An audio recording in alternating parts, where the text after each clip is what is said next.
ابو لہب قریشی سردار تھا۔ اس کا اصل نام عبد العزیٰ بن عبد المطلب اور اس کی کنیت ابو عتبہ تھی۔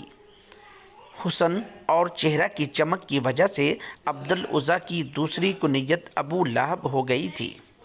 شعلہ رو مفسرین نے کہا ہے کہ یہاں ابو لہب کے لفظ سے اس کی کنیت مراد نہیں ہے جس کے ساتھ وہ مشہور تھا، بلکہ اس سے اس کے دوزخی ہونے کی طرف اشارہ کرنا مقصود ہے۔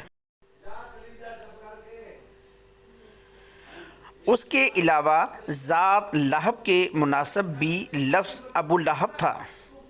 عبد العزیٰ کہنا بے جوڑ تھا۔ حضور اکرم صلی اللہ علیہ وآلہ وسلم کا حقیقی چچا مگر حضور اکرم صلی اللہ علیہ وآلہ وسلم کا سخت دشمن تھا۔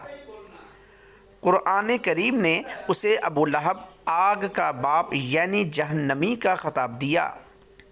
اس کی بیوی جمیل بنت حرب بن امیہ ابو سفیان کی بہن تھی۔ وہ شوہر سے بھی زیادہ حضور اکرم صلی اللہ علیہ وآلہ وسلم کی دشمن تھی۔ اس ویڈیو کو لازمی دیکھیں اور چینل کو سبسکرائب کریں۔